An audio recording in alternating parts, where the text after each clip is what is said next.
اعوذ باللہ من الشیطان الرجیم بسم اللہ الرحمن الرحیم ومنہم من یقول ذلی ولا تفتنی الا فی الفتنة سقطوا وان جہنم لمحیطۃ بالکافرین ان تصبک حسنۃ تسؤہم وان تصبک مصیبۃ یقولوا قد اخذنا امرنا من قبل وَيَتَوَلَّوْا وَهُمْ فَرِحُونَ۔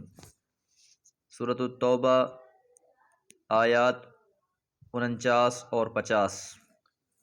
وَمِنْهُمْ اور ان میں سے، یعنی منافقین میں سے، غزوہ تبوک میں پیچھے رہ جانے والوں میں سے، وَمِنْهُمْ اور ان میں سے، من یقول جو کہتا ہے اِذَن لی مجھے اجازت دیجئے، وَلَا تَفْتِنِّی اور مجھے فتنے میں نہ ڈالیے۔ فتنے کا معنی یہاں گناہ میں مبتلا ہونا اور ہلاکت بھی۔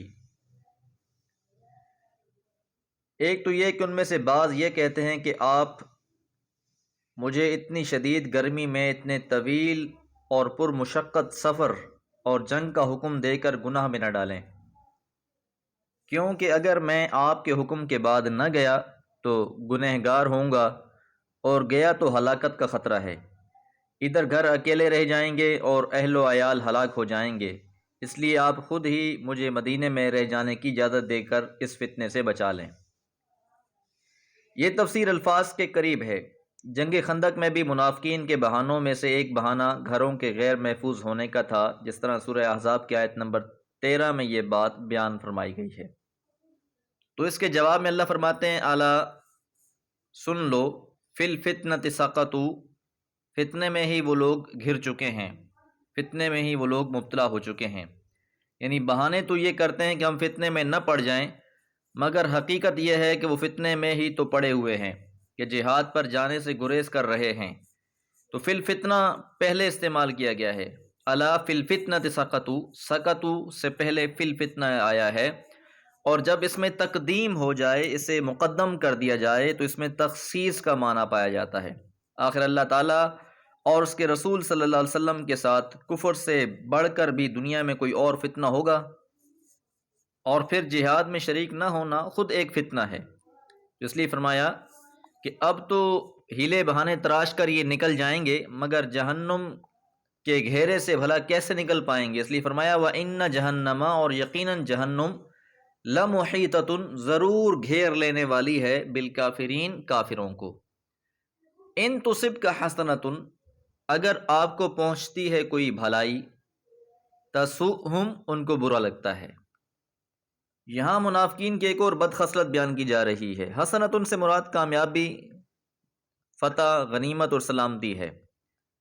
تو مراد یہ ہے کہ فتح حاصل کرنے میں وقتی ناکامی اگر کہیں ہو جائے، اس لیے فرمایا وَإِن تُصِبْكَ مُصِيبَةٌ اگر آپ کو کوئی تکلیف پہنچتی ہے، مصیبت پہنچتی ہے، یقولون وہ کہتے ہیں قد اخذنا ہم نے سنبھال لیا، امرنا اپنے معاملے کو، من قبل اس سے پہلے ہی۔ یہ بھی ان کے خبث سے باطن اور مکر و فریب کی ایک دلیل ہے کہ انہیں مسلمانوں کو کوئی فائدہ حاصل ہونا ناگوار ہوتا ہے۔ اگر وہ کسی مصیبت میں مبتلا ہوں تو وہ خوش ہوتے ہیں، اور انہیں اپنی ہوش مندی اور سیاست دانی کا پروپوگنڈا کرنے کا موقع مل جاتا ہے۔ وہ کہتے ہیں کہ ہم نے تو پہلے ہی بچاؤ کر لیا تھا، جیسے جنگ احد کے بعد عبداللہ بن ابی منافق نے کہا تھا ہم تو اسی وجہ سے پہلے ہی پلٹ آئے تھے، ہمیں معلوم تھا کہ مسلمانوں کو شکست ہوگی اور وہ مارے جائیں گے۔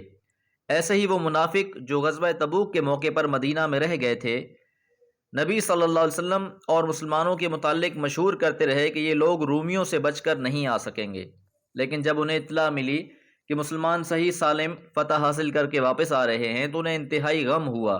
امام ابن کثیر رحمہ اللہ نے بھی اس بات کی طرف اشارہ فرمایا ہے۔ تو ان کی اس بد خصلت کے مزید تذکرے بھی قرآن مجید میں سورہ آل عمران اور سورہ نساء میں گزر چکے ہیں۔ اس لیے فرمایا وہ یہ کہتے ہیں کہ ہم نے تو اسی لیے اس بات سے پرہیز کیا، اعراض کیا۔ وَيَتَوَلَّوْا وَهُمْ فَرِحُونَ اور وہ اس حال میں پھرتے ہیں اور وہ خوش رہتے ہیں کہ ان کی کیفیت یہی ہے کہ مسلمانوں کو تکلیف پہنچے تو انہیں خوشی حاصل ہو جاتی ہے، مسلمانوں کو تکلیف پہنچتی ہے، کوئی وقتی طور پر کوئی آزمائش آ جائے تو یہ خوش ہو جاتے ہیں۔ تو منافق ہونے کی یہ بہت بڑی علامت اور نشانی ہے کہ وہ مسلمانوں کے خوشیوں پر خوشی نہیں بلکہ افسوس کرتا ہوگا، اور مسلمانوں کے غموں پر غم کرنے کے بجائے، افسوس کرنے کے بجائے وہ خوشی کا اظہار کرتا ہوگا۔ اللہ تعالیٰ سے دعا ہے اللہ تعالیٰ امت مسلمہ میں وحدت عطا فرمائے۔ وما علیہ الا البلاغ۔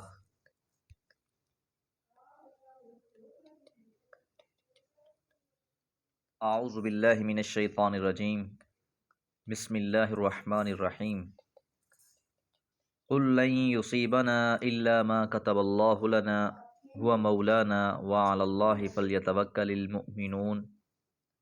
قل هل تربصون بنا الا احدى الحسنيين ونحن نتربص بكم ان يصيبكم الله بعذاب من عنده او بايدينا فتربصوا انا معكم متربصون۔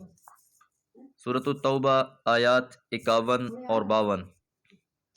قل، اے محمد صلی اللہ علیہ وسلم فرما دیجئے، لن یصیبنا، ہرگز نہیں پہنچے گا ہمیں، الا مگر، ما کتب اللہ لنا، جو لکھ دیا ہے اللہ تعالیٰ نے ہمارے لیے۔ یہ اللہ تعالیٰ کی تقدیر پر ایمان اور یقین کی برکت کا ذکر ہے۔ سچ ہے کہ من علم سر اللہ فی القدر ہانت علیہ المصائب، کہ جس نے قضاء و قدر میں اللہ تعالیٰ کے راز کو پا لیا اس پر مصیبتیں آسان ہو جاتی ہیں۔ جیسا کہ اللہ تعالیٰ نے فرمایا، کوئی مصیبت نہ زمین میں پہنچتی ہے اور نہ تمہاری جانوں میں، مگر وہ ایک کتاب میں ہے اس سے پہلے کہ ہم اسے پیدا کریں۔ یقیناً یہ اللہ پر بہت آسان ہے، تاکہ تم نہ اس پر غم کرو جو تمہارے ساتھ ہاتھ سے نکل جائے، اور نہ اس پر پھول جاؤ جو تمہیں عطا ہو جائے۔ سورہ حدید کی آیات نمبر 22 اور 23 میں یہ ارشاد ربانی موجود ہے۔ تو بہرحال انسان کا جو تقدیر پر ایمان ہے یہ بہت بڑی چیز ہے۔ نہ تو غم اور پریشانی کی کیفیت میں، آزمائش کی صورت میں، تکلیف کی صورت میں انسان حد سے زیادہ پریشان ہوتا ہے، اسے پتہ ہوتا ہے کہ یہ مالک کی طرف سے ایک چیز ہے، مقدر ہے جو اس نے میرے لیے کر رکھا ہے، اور جو بھی ہمارے رب نے ہمارے لیے لکھ رکھا ہے وہ ہمارے لیے بہتر ہی ہوگا، بشرطیہ یہ ہے کہ انسان ان آزمائشوں پر صبر سے کام لے۔ اور جب کوئی چیز انسان کو حاصل ہو جاتی ہے تو پھر اس پر اتنا نہ پھول جائے کہ وہ اللہ کی عطا سمجھنے کے بجائے اسے اپنا کارنامہ سمجھنا شروع کر دے، اور اگر انسان ایسی غلطی کر بیٹھتا ہے تو یقیناً یہ بھی بہت بڑا خسارے والا معاملہ ہے۔ اس لیے یہ بات واضح فرما دی، قل فرما دیجیے، لن یصیبنا، ہرگز ہمیں نہیں پہنچے گا، الا مگر، ما کتب اللہ، جو لکھ دیا ہے اللہ تعالیٰ نے، لنا، ہمارے لیے، ہوا مولانا، اور وہی ہمارا مددگار ہے، وہی ہمارا حمایتی ہے۔ ہم اپنے مالک پر خوش ہیں، اور ایمان والوں کو تو بس اللہ ہی پر بھروسہ رکھنا لازم ہے، نہ دنیا کے ساز و سامان پر اور نہ اس کے سوا کسی اور ذات پر۔ اس لیے فرمایا، وعلی اللہ، اور اللہ کی ذات پر ہی، فلیتوکل المؤمنون، پس چاہیے کہ توکل کریں مومن لوگ۔ تو یہاں پر علی اللہ پہلے آیا ہے، اور یہ تاکید کا معنی دیتا ہے کہ مطلب یہ ہے کہ جو بھی شخص اللہ پر ایمان رکھنے والا ہے اس کا توکل اور یقین اللہ کی ذات پر ہی ہوگا۔ قل، فرما دیجئے، هل تربصون، نہیں تم انتظار کرتے، بنا، ہمارے بارے میں، الا مگر، احد الحسنیین، دو بھلائیوں میں سے کسی ایک کا۔ حسنہ ایک بھلائی کو کہا جاتا ہے، اور حسنیین یعنی دو بھلائیوں میں سے کسی ایک بھلائی، تو یعنی سب سے اچھی دو چیزوں میں سے ایک ہے۔ مسلمانوں کی مصیبت پر منافقین کی خوشی کا یہ دوسرا جواب ہے کہ ہم ہر حال میں سب لوگوں سے اچھے ہیں۔ دنیا میں یا تو ہمیں فتح اور غنیمت حاصل ہوگی جو بہترین چیز ہے، یا پھر ہم اللہ کی راہ میں شہید ہوں گے، تو یہ اس سے بھی بڑھ کر اور ہماری عین تمنا ہے کہ ہم جنت کی نعمتوں سے لطف اندوز ہوں۔ رسول اللہ صلی اللہ علیہ وسلم نے فرمایا، اللہ تعالیٰ نے اس شخص کے لیے ضمانت دی ہے جس نے اس کے راستے میں جہاد کیا، اسے اس کے راستے میں جہاد اور اس کی باتوں کو سچا یقین کرنے کے سوا کسی اور چیز نے نہیں نکالا، اور وہ اسے جنت میں داخل کرے گا، یا اسے اس کے گھر جس سے نکل کر گیا ہے اجر یا غنیمت دے کر واپس لوٹائے گا۔ امام بخاری رحمہ اللہ نے اس حدیث کو بیان فرمایا ہے۔ اور اس کے برعکس منافقین کی جو کیفیت ہے وہ بیان فرمائی جا رہی ہے، وَنَحْنُ، اور ہم بھی، نتربص انتظار میں ہیں، انتظار کر رہے ہیں، بکم تمہارے حوالے سے، ان یصیبکم اللہ کہ پہنچائے گا تم کو اللہ تعالیٰ بعذاب عذاب من عندہ اپنی طرف سے، کہ اللہ تعالیٰ کی طرف سے کوئی تمہیں عذاب آ کر پکڑ لے، او بایدینا یا اللہ تعالیٰ تم کو عذاب دے ہمارے ہاتھوں سے، شکست کی صورت میں، قید اور قتل کی صورت میں تمہاری شکست ہو، اس صورت میں اللہ تعالیٰ عذاب دے، فتربصوا پس تم انتظار کرتے رہو، انا یقیناً ہم بھی معکم تمہارے ساتھ متربصون انتظار کرنے والے ہیں، کہ اللہ کے وعدے سچے ہیں، اللہ نے جو وعدے کر رکھے ہیں وہ ہو کر رہنے ہیں، اور تم دیکھ لینا کہ انجام کیسا نکلتا ہے۔ ہم دونوں باتوں پر راضی ہیں، ہمیں شہادت ملے تو بھی ہم رضائے رب پہ راضی ہیں، اور اگر اللہ تعالیٰ فتح نصیب فرماتا ہے تو بھی ہم راضی ہیں، لیکن تمہارے ساتھ معاملہ یہ ہونے والا ہے کہ یا تو اللہ تعالیٰ تمہیں کسی بڑے عذاب میں مبتلا کر دے گا اور تمہیں ہلاک کر دے گا، یا پھر ہمارے ہاتھوں سے اللہ تعالیٰ تمہیں عذاب دلوائے گا اور شکست دے دے گا۔ دونوں صورتوں میں ہم رضائے رب پہ راضی ہیں۔ اللہ تعالیٰ سے دعا ہے اللہ تعالیٰ قرآن مجید پر عمل کرنے والا بنا دے۔ وما علیہ الا البلاغ۔